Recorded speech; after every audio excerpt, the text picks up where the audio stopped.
Hola, ¿qué tal? ¿Cómo estáis? Bienvenidos de nuevo. Ya estamos en el segundo podcast de este verano, de las jornadas de verano 2023 de eSports Profesional.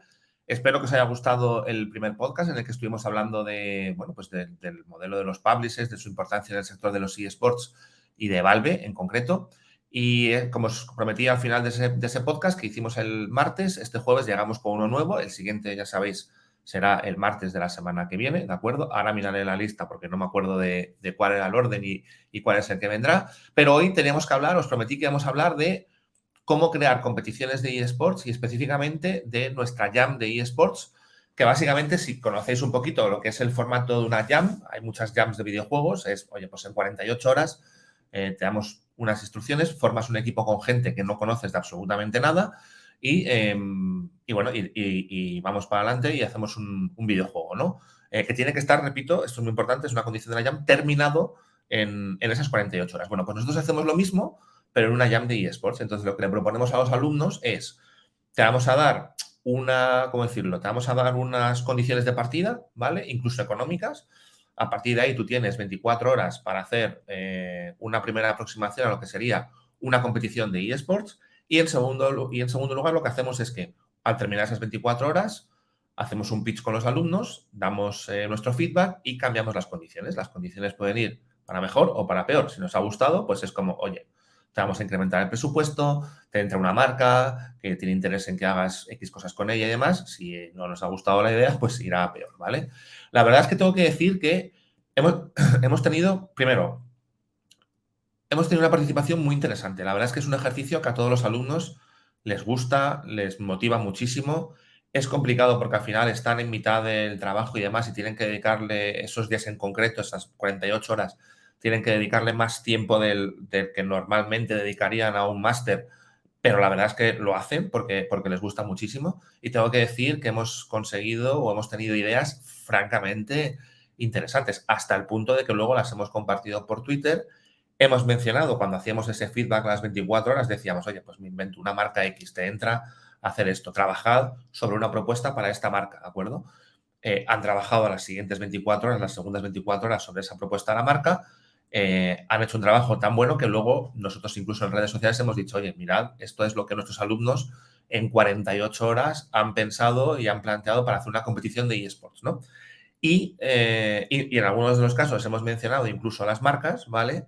Que luego se han hecho eco y han llamado a los alumnos. O sea que es bastante interesante. Me acuerdo, por ejemplo, Costa del Sol, que hicimos una historia, alguna universidad, se me está yendo ahora de la cabeza, pero bueno, alguna que ha habido muy interesante, sí. Starbucks, ¿vale? Que incluso los alumnos pintaron unas tazas con motivos de una competición y demás. Todo súper interesante, ¿vale? Pero sobre todo lo que quería comentaros hoy, y de lo bueno, evidentemente, se aprende, pero de lo malo yo creo que se aprende más, ¿no? Yo hoy quería comentaros un fallo que veo que se produce no solamente o evidentemente en los alumnos, que bueno, es el momento para producirse porque para eso están estudiando y tienen un feedback y tienen unos profesores, pero veo que en general también se produce mucho en lo que es ya un entorno real cuando la gente quiere proponer nuevas competiciones, formatos, etcétera, etcétera, ¿vale? A ver, ¿cuál es el fallo más?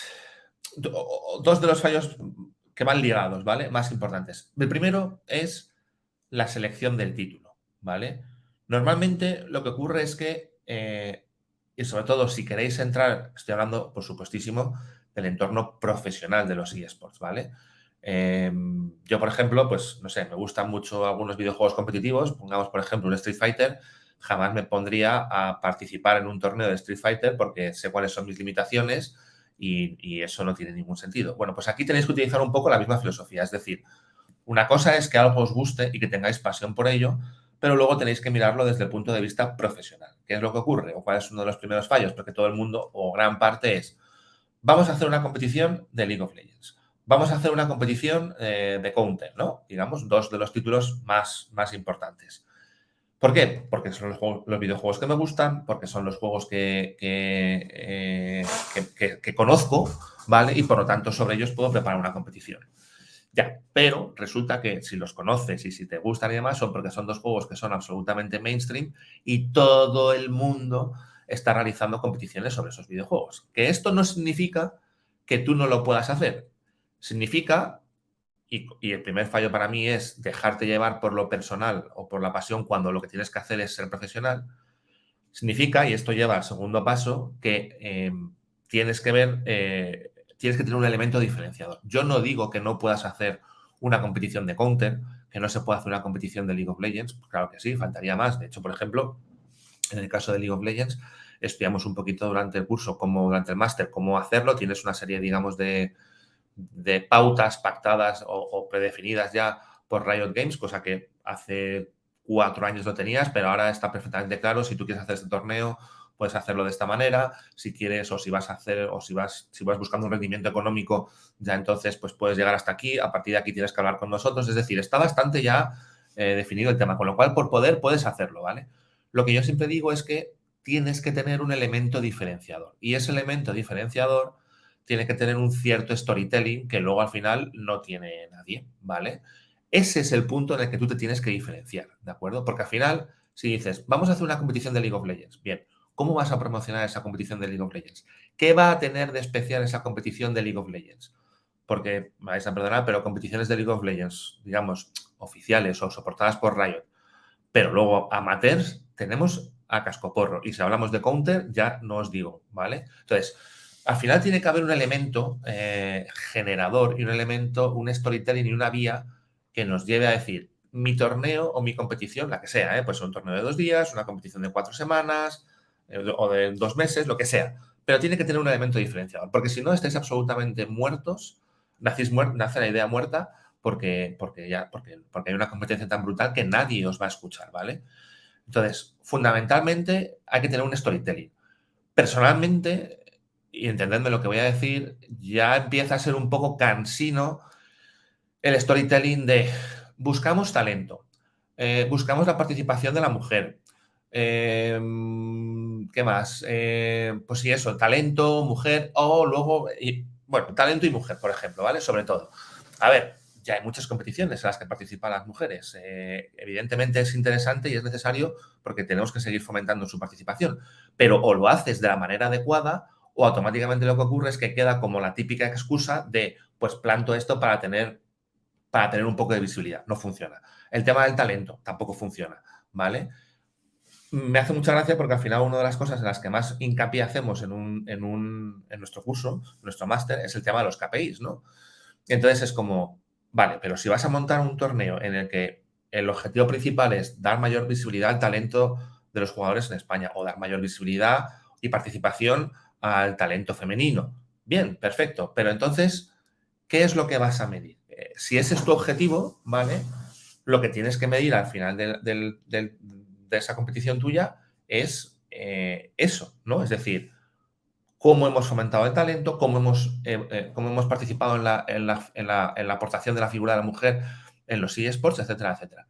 Y ahí lo que menos importa de tu torneo, ¿vale? Es que hayas tenido 100, 200 o 300 espectadores viéndote en Twitch, que evidentemente importa porque al final significa que hay una visibilidad, pero lo que importa es que tienes que plantear una serie de acciones, ¿de acuerdo?, que estén enfocadas a que ese objetivo que tú tienes que llevar a cabo realmente se pueda llevar a cabo. ¿Que quieres ver el talento?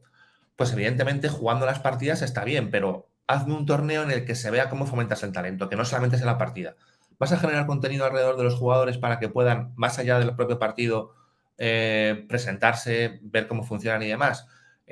¿Cómo planteas una participación para ver talento si resulta que planteas un sistema de un modelo de torneo por brackets en el que directamente a la primera partida, si caes, estás eliminado? Para empezar, eso ni motiva a nadie y segundo, te puedes estar dejando un montón de talento porque has perdido la primera partida. Entonces, no solamente es todo lo que rodea el torneo, ¿de acuerdo?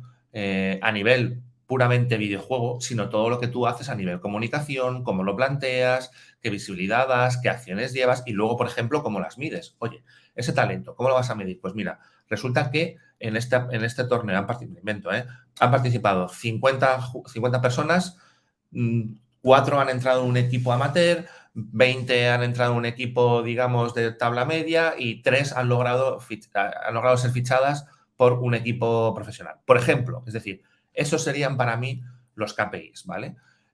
Con el tema de la mujer lo mismo, es decir, vale, muy bien, ¿qué hacemos? Damos charlas, ya, pero dar charlas al final está bien, pero tiene que haber algo más. Entonces, ¿a dónde quiero llegar con todo esto que os estoy diciendo? Y lo digo porque es algo, como repito, que insistimos mucho cuando hacemos nuestra jam de eSports, pero una vez más, es el momento para fallar, es decir, te estás formando, es el momento para aprender. Lo que ya, digamos, me preocupa como sector es que luego hay gente o luego hay otras acciones por ahí que llevan estas cosas a cabo y al final, claro, acaban siendo un bofetón. ¿Por qué? Porque no están bien tiradas, porque no están bien explicadas, porque no tienen alma, porque no tienen un storytelling y porque no tienen un elemento diferenciador. Y sí, en un momento dado puedes haber conseguido una marca, pero al final esa marca dirá, oye, esto de los eSports es una patata. Y es como, no, mire usted, esto de los eSports no es una patata. Es que a lo mejor con quien ha estado o el planteamiento que se ha hecho, pues no ha sabido enfocarlo de la manera adecuada, ¿vale?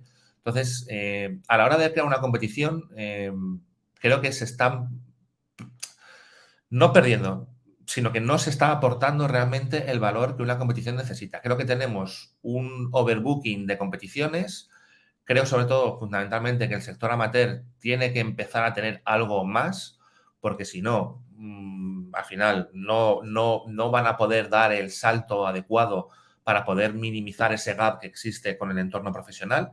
Y para mí es uno de las partes más importantes, uno de los retos que tenemos ahora mismo dentro del sector, porque pensad que al final esto es un negocio, pero al final tiene, digamos, dos elementos muy claros de conexión con el público, ¿no?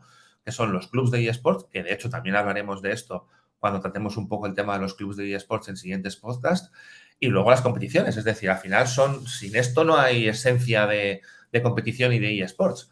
Y al final, un poco trasladado también a los clubs, veo que existen clubs que no aportan nada, ni siquiera conceptualmente, ¿vale? Y eso me preocupa bastante.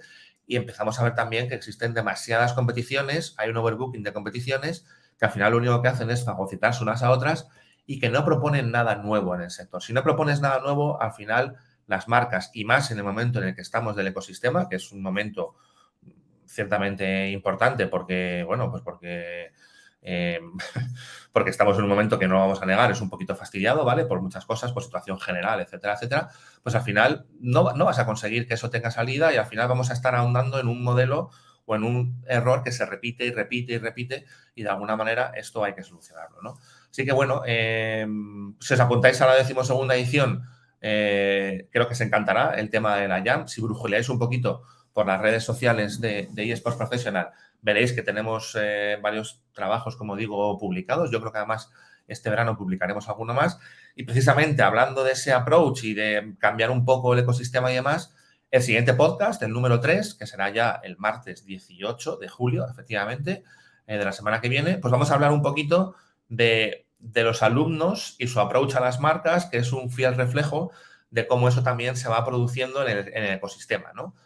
¿Por qué? Pues porque estamos en un momento, como digo, que andaremos en esto en el siguiente episodio, en el número 3, en el que hay que redefinir muchísimo ese modelo de relación con las marcas, porque toca, punto. No hay más que decir. Es que esto es así porque o redefinimos ese modelo o esto no sigue evolucionando. Pero bueno, eso lo dejaremos para la semana que viene. De momento, espero que hayáis disfrutado de este nuevo episodio, que disfrutéis del fin de semana. No sé si estáis de vacaciones, si os vais, si volvéis, pero bueno, espero que haya sido, pues eso, unos 14 minutillos que os lo hayáis pasado bien, que os haya resultado sobre todo interesante. Si queréis hacer comentarios, pues como en todo, dejad los comentarios que queráis, que serán más que bienvenidos. Y nada, lo dicho, a descansar y nos vemos la semana que viene en el episodio número 3.